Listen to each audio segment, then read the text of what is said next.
Begin tonight with the death of Dolly Parton at the age of 80, one of the most unifying forces in American public life. Dolly Parton is gone on August 25th, 2026, in Nashville, Tennessee. The woman who spent 60 years making the whole world feel like family took her last breath.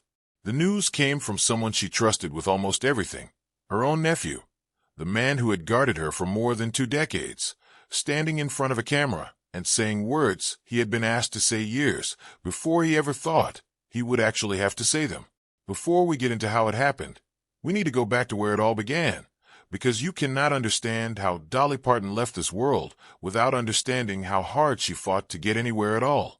She was born on January 19, 1946, in Sevierville, Tennessee, the fourth of 12 children crammed into a one-room cabin in the Smoky Mountains. There was no running water some winters. There was barely enough food some winters. Her father paid the doctor who delivered her with a sack of cornmeal because that was all he had. But poverty never once showed up in the way Dolly talked about her childhood. She talked about music instead. Her mother sang old mountain ballads while she worked. Her family filled that tiny cabin with hymns and stories and laughter. And somewhere in the middle of all that noise, a little girl figured out she could sing louder and write better than anyone else in the room. Her uncle, Bill Owens, was one of the first people to notice how serious she was about it. He wasn't just encouraging her the way family members sometimes politely encourage a child's hobby. He actually helped her get in front of real audiences, taking her to record her earliest songs and pushing her toward opportunities most kids growing up in those mountains never got close to. By the time she was a preteen, she was already appearing on a regional television program, learning in real time what it took to hold an audience's attention. She wasn't just a talented kid with a good voice. She was already treating performance like a craft to be studied and improved, and that discipline never left her for the rest of her life. She was performing on local radio and television before she was even a teenager, and by the time she graduated high school in 1964, she had already made up her mind. The day after graduation, she got on a bus to Nashville with a suitcase and almost nothing else. She used to joke that people asked her if she was scared to go alone, and she would say she wasn't going alone. She was taking her dreams with her. Nashville did not hand her anything. She wrote songs, sang backup, knocked on doors, and slowly built a reputation as a songwriter other singers wanted to record. Her first real break as a writer came in 1966, when singer Bill Phillips recorded her song Put It Off Until Tomorrow and turned it into a genuine hit. The kind of moment that told the rest of the industry she wasn't just another hopeful voice passing through town. That same year, she released her own debut album, and slowly, one door at a time, Nashville started letting her in. In 1967, everything changed when Porter Wagoner, one of the biggest names in country music at the time, brought her onto his television show. It gave her a national audience for the first time in her life, but it also came with tension. Wagoner had strong opinions about what Dolly should sing and how she should sound, and Dolly had her own vision for who she wanted to become as an artist. Even while those disagreements simmered underneath the surface, the partnership produced real results. Songs like Dumb Blonde introduced her personality to a national audience, and Coat of Many Colors, built from a true story about a coat her mother sewed from rags, showed the rest of the country exactly how much heart she could put into a simple childhood memory. By 1974, she was ready to walk away and build a solo career on her own terms. That decision produced one of the most quietly powerful songs ever written. She sat down and wrote a farewell to Wagoner, a thank you disguised as a love song, and called it I Will Always Love You. People have spent decades assuming it was written about a romance. It wasn't. It was written about gratitude, and about the fear of leaving something safe to chase something uncertain. She recorded it, Wagoner helped produce it, and then she left the show anyway. That same era gave the world Jolene, a song built on a real moment of jealousy and insecurity that Dolly turned into one of the most covered songs in modern music history. She had a gift that almost no one else in the business had. She could take the smallest, most personal fear and turn it into something millions of strangers recognized in themselves. The 1980s took her somewhere country music had never fully gone before. She starred alongside Jane Fonda and Lily Tomlin in 9 to 5, wrote and performed the title song, And suddenly Dolly Parton wasn't just a country star. She was a movie star and a pop culture fixture. The song itself, built around the sound of her own fingernails clicking together like a typewriter, went on to earn her an Academy Award nomination and cemented her as someone who could move fluidly between country radio and mainstream Hollywood without losing either audience. More films followed, including The Best Little Whorehouse in Texas alongside Burt Reynolds and later Steel Magnolias, a film that introduced her dramatic range to viewers who had only ever known her as a singer. More hits followed too, and through it all she never stopped writing, never stopped touring, and never let Hollywood talk her out of sounding like herself. Underneath all of it, she was quietly becoming one of the smartest businesswomen in entertainment. She opened Dollywood in the mountains where she grew up, turning the region that once offered her family almost nothing into a place that would eventually employ thousands of people and welcome millions of visitors a year. She built a production company, moved into television movies, and kept expanding into merchandise, publishing, and other ventures most performers of her generation left entirely to managers and record labels.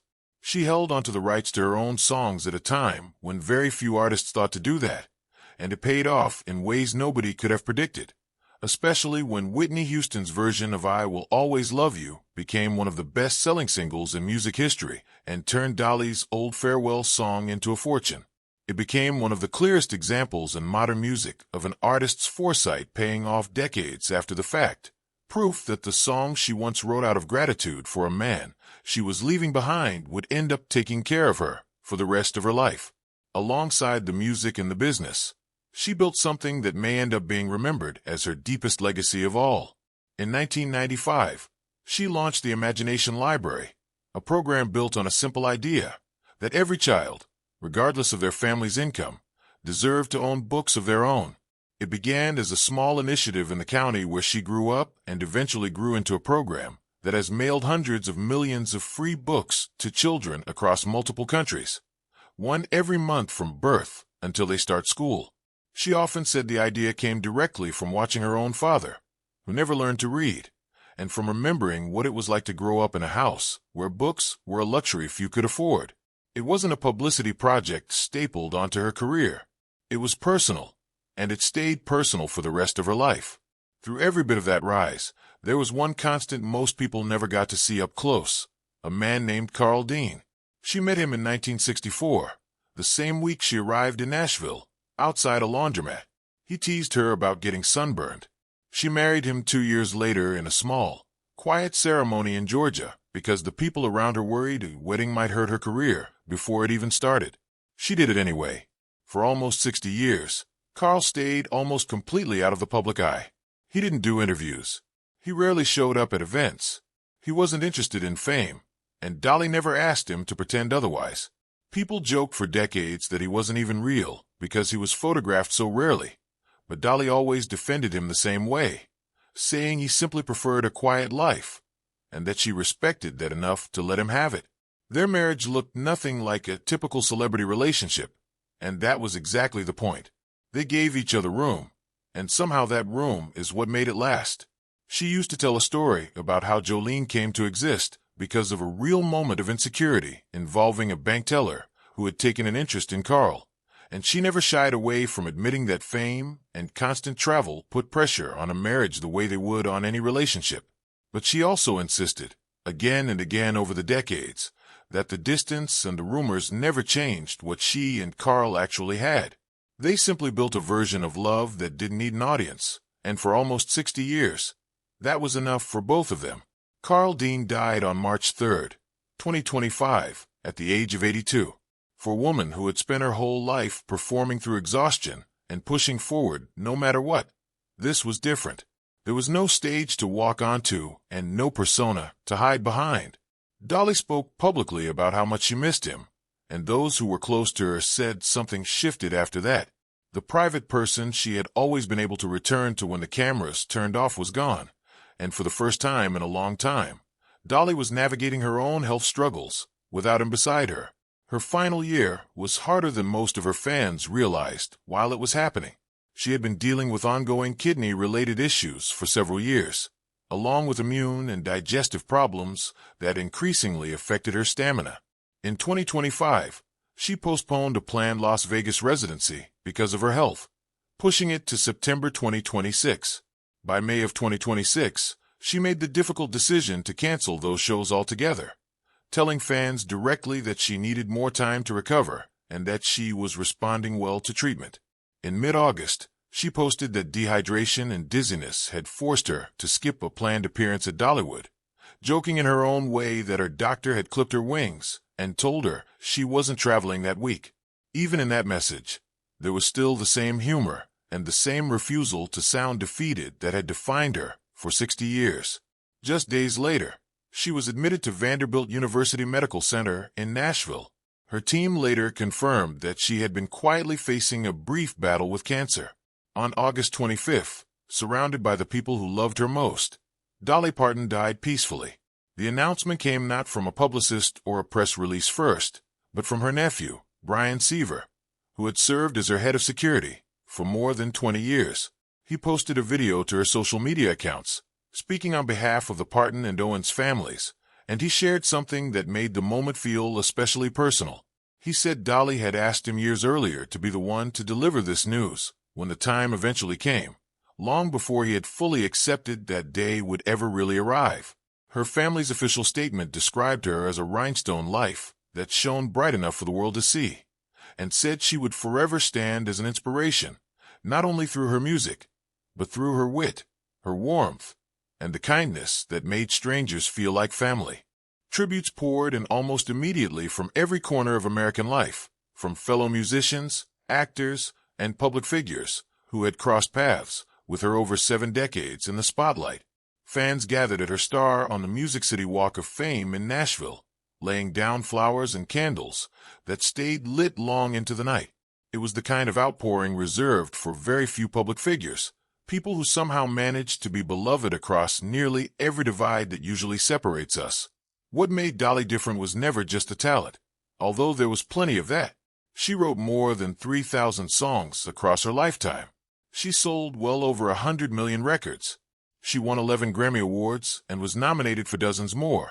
And in her later years, she picked up Emmy nominations for the television movies she produced and even earned an audiobook nomination for reading her own memoir, Behind the Scenes.